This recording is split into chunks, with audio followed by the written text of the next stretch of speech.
Hi guys, there's been some discussion going around about Brant and how he is either restrictive to build or that Kuro is being predatory to push you to pull for his weapon. I wanted to try to demystify his kit and go over the sticking points for building him. The question is it necessary to pull for his weapon to build him? The short answer is no, but let's take a look at the kit's requirements to answer this question. His kit has two passives, one is in his forte and one is in his liberation. In the forte, there is a passive called Theatrical Moment, which converts ER to attack. This ER to attack conversion is at a higher rate than in Echoes. Effectively, this makes building ER more advantageous than building on attack. So basically, Brant is an ER scaling character who converts that ER to attack, and then his damage scales from that attack. There is a max though to how much attack you can build this way, and that max is equal to 280% ER. There is no action trigger on the passive, it's always active as long as you already have over 150% ER. If you use the liberation, you change this passive to My Moment.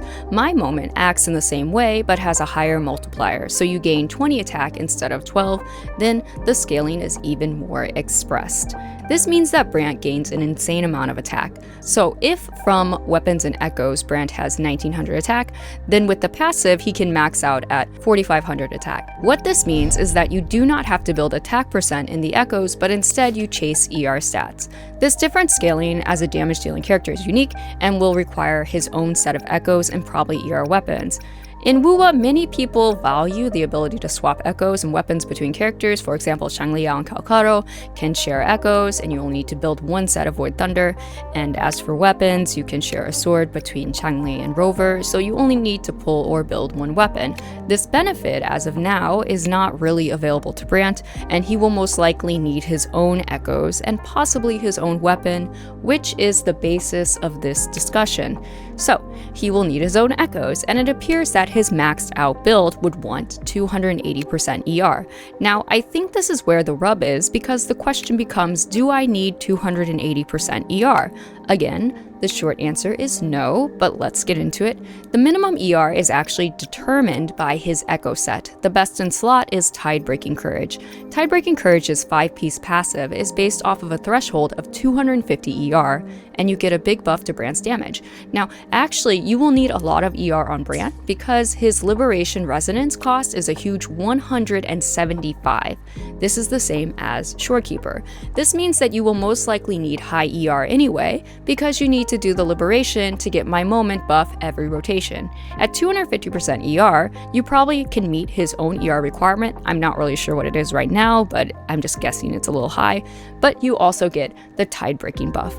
And the Tide-Breaking buff is insane. The ER to attack conversion will increase relative to ER, so with My Moment, 270 ER is only 200 attack less than 280 ER, so the damage can still be good without maxing out the ER. So then, you weigh your options if you want to grind for the max ER or if you will stop somewhere in between 250 and 280. Therefore, the minimum required ER is actually 250%, and the maximum of his buff is 280%. You will try to build him to have ER in this range with as much ER as you can muster.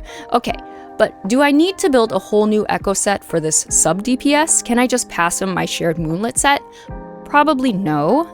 Even though he's considered a sub-DPS, there are different kinds of sub-DPSs in Wuwa. The normal sub-DPS is like Zeji or Yinlin. They have off-field coordinated attack damage and provide outro buffs. There are also lower damage dealing sub-DPSs like Sanhua, who give a lot of utility as well as buffs, but does not have the personal damage as others.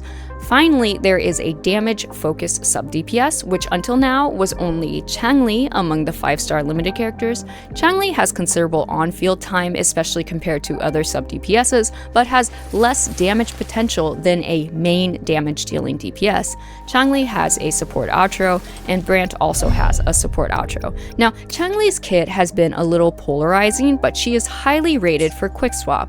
Changli has decent damage from S0, if you actually build out her echoes and or get her signature weapon. Her personal damage on Fusion set outweighs the damage from Moonlit buff, so many people will not build her on Moonlit even if they can't get the greatest of stats. And Brant is finally the second limited character that matches this role of damage-focused sub-DPS. His kit requires on-field time to build his forte, as his forte attack is a big chunk of his overall damage, similar to Cheng-Li.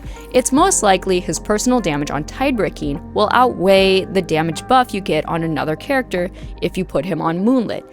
Okay, so we know he needs between 250 and 280 ER, and he should be on Tidebreaking Courage. It's time to talk about the weapons. First, this is a matter of perspective, but if you really like Brant and you want to use him a lot, like you want to main him, or if you already main Cheng-Li and you want to use him and Cheng-Li together as your main team, then I do believe it is worth going for his weapon. Of course, each person has their own considerations, like you're trying to get Cheng-Li's weapon or you're trying to save Rizani, but all of those things you have to consider and weigh for yourself. Basically, if I really like the character and I want to play him a lot, I usually get the weapon too, so I can enjoy the character more because I like enjoying the video game. So we can assume he will have an ER weapon similar to Shorekeeper, and it could provide 77% ER. With 77%, it is easy to hit 250% ER simply with ER 3 cost, and also quite easy to get to 280 ER. In fact, Brant only needs 1 ER3 cost to make the 250 minimum. Here it is much more difficult, but still possible to reach 280 with just 1 ER3 cost. With general echo grinding, you can most likely get near 270 ER. Getting 280 would be difficult, but the ER fusion combo might give better damage expression. I'm gonna go into a little bit more number crunching on that.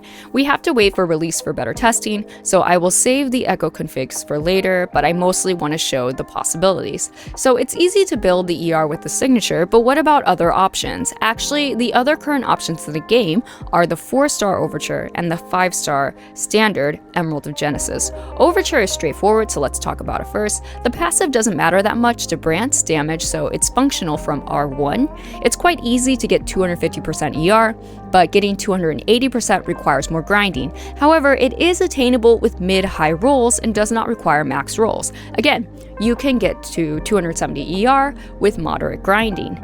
ER Fusion 3 cost is probably out of the question though, as the substat requirement is really strict and only reaches the 250 threshold, so it would be quite difficult to get. Probably though, many people are interested in Emerald because it is an easily attainable sword that can be shared between characters. Emerald's passive also has a little ER, which can help a little bit.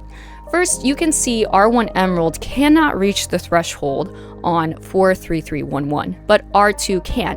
However, in terms of building, it's probably from R4 when it actually becomes more realistic with echo grinding, and R5 can also reach 250 with normal grinding, but the max overall is just over 260. Now, I cannot imagine how many people actually have R5 Emerald of Genesis, but you could also use 33311 on tidebreaking to reach the breakpoint. Obviously, this will lose a lot of crit value without the 4 cost, and you lose the 4 cost Dragon's passive buff, but based off early numbers, it seems like this will make R1 comparable to Overture in terms of damage output, but outperform Overture if you have R2 or higher. So 33311 is valid, despite being hard to build crit value. Finally, what about the 5-star swords, like Cheng-Li's weapon or Camillea's weapon? So once again, you can use the so-called cope build, which is 33311, but in this case, you are again capping yourself at 268 ER. While it is nice that Red Spring will provide a basic attack damage buff, we would have to do some testing to see how it would perform against Emerald, but Emerald does have more ER potential, so it will take a little bit of testing. Most likely, Cheng-Li's weapon will not be very viable because it would be difficult to get enough crit rate from substats only. So it seems in terms of weapons, besides the signature weapon, your options would include 4-star Overture and Emerald of Genesis, which gets better with refinements, and then maybe Red Spring. Thanks for sticking around. I hope I was able to demystify Brant's ER requirement for you. Feel free to leave comments on what you think about Brant's ER scaling or anything else that comes to mind. I will be making a Brant guide here on YouTube and probably doing doing some damage or rotation testing on stream at twitch.tv/tiger7. You can also like and subscribe if you're interested in more Woowa content over here, and I'll see you in the next one. Bye bye!